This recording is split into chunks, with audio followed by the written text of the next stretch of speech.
Hi everybody, it's Mrs. Abdul, obviously not here in real life, so I am going to share with you some good researching tips to get you started on this research project. I'm not going to talk about identifying a topic, asking questions, or even skimming and previewing. What I want to focus on are the right resources to use and then the taking notes and locating those resources before you start your outline and writing your paper. So where do you start with the right resources? The first thing you should be using are the online databases. Every high school, every college pays for you to have access to academic journals, magazines, newspapers, books reference, audio, and video, all in one location. So use those online databases to your advantage. And the second thing is using books. It's amazing how many books are in our high school library, or in a public library, or in your future college library. Nobody is asking you to read an entire book. Sometimes just using the table of contents or the index at the back of the book is just going to give you a chapter or a few pages on the content that you need. And if you have to use websites, we're going to talk a little bit about the ABCs. The first one is authority. Does the person on the website that you're finding for this information have command of the topic? Are they somebody that can talk about it? If you're into politics and reading about Donald Trump, he has authority on that topic because he is a politician. When we talk about bias, everybody has a slant, everybody has a bias. Documentaries are created for a specific purpose. They want to share with you some specific information. Just like television, magazines, and newspapers are going to do the same thing. So you definitely want to pay attention to what this person is trying to portray and what kind of bias they might have. Obviously, if we're keeping with the theme of Donald Trump, the bias would be conservative versus liberal, correct? And then credibility. Does this person have some trustworthiness or expertise to be able to share where you find the information that they're sharing with you credible? The honest and respect for your audience is something that's a part of this credibility.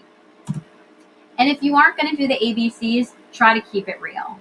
One of the first things you should do is look at the URL. We have a second slide later on that's going to talk about a .org versus a .com versus a .gov. That is something you need to pay attention to. The next one is examining the content. When you talk about what is on a website, if it is a history website and there seems to be a lot of articles about rubber ducks, you definitely want to question the content that's history related on a website about rubber ducks. The next one is asking about the author. You should always have a second tab open to be able to share with, to be able to look on the internet to see who this person is that's writing this information. Sometimes it might even be a company. So what is this company about? And then the last one is looking at the links, especially when it comes to something like Wikipedia. There are links at the bottom of every Wikipedia article that's going to provide you more information. Look at those links. And it's not just Wikipedia. Every article, every good website is going to have links to more information about the topic. So where are you going to go? You're going to get on the Albany Falcon Library.weebly.com website. That is our high school library page.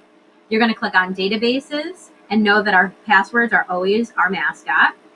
And then you're also going to use the Albany High School Library website to click on the catalog to see what books that we have in our library as well. You're going to see a second video that walks you specifically through the databases. So how are you searching on the internet? Know that things like Google and Yahoo and Bing are all search engines. They are not the sources that you are going to be citing. They are providing you an avenue to find those sources. So what are some of the things that you want to pay attention to? Obviously, searching using two words together in quotation marks will give you better resources, especially when it's something like a history topic that has two words together, rather than if I'm searching my name and I'm typing in my first name and my last name without the quotation marks, I'm going to find that instance of that name without the rest of it attached to it. So always put two words together if you need to find them together, like high school. You don't ever want to do high school without quotation marks if you're not looking for something that's not high school related. So don't copy everything straight off the internet. Don't think that everything on the internet is factual. And this is why we have things like social media, right? Everything that's online is for you to be able to network, to be able to blog about, to be able to share, to be able to bookmark and connect with different people. that doesn't mean everybody has their best foot forward. So look at this. There are 5 different websites that I have actually contributed to, some of which are free. So I can share whatever information I want on the internet for somebody to find. So pay attention to where that information is coming from. So I talked about before, a .gov versus a .com, a .edu versus a .org. A .edu is generally an educational institution like a college. A .gov is a governmental agency that's sharing information, generally data and statistics about some specific governmental agency or the United States of America. .org, these are usually organizational websites, but that doesn't mean that they can't moonlight as a .com, a commercial site, something that's trying to sell you something. And then a .net is somewhere in between a .com and a .org. It might provide you the information that you need, but you also just want to be aware of what's happening around on the content of the website. But once you've found your sources, this is why I talk about using the online databases. When you are on a website, you need to copy the URL to be able to go back to and find who is the author, what is the title of the article, when was it published, and where you found it specifically, so that you can go back to it when you need to.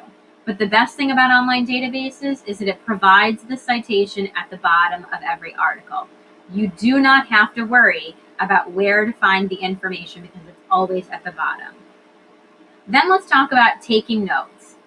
If you are an old school person who wants to use index cards to write down your factual information, do that. If you have a notebook for a research topic that you're using, do that. If you like to photocopy everything and highlight it, do that. But the important piece of this is that you need to read the articles.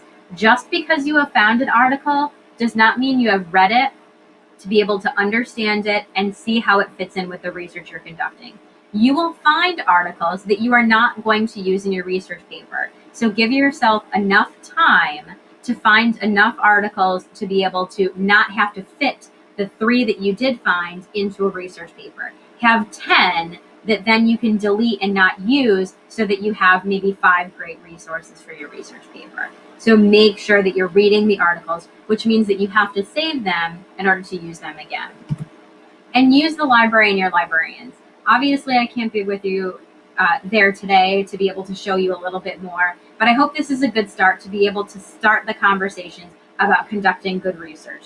Use the databases, use the books as your resources, and if you have to use websites, use ABC or Keep It Real to be able to know where you're getting your information from and who is sharing that information.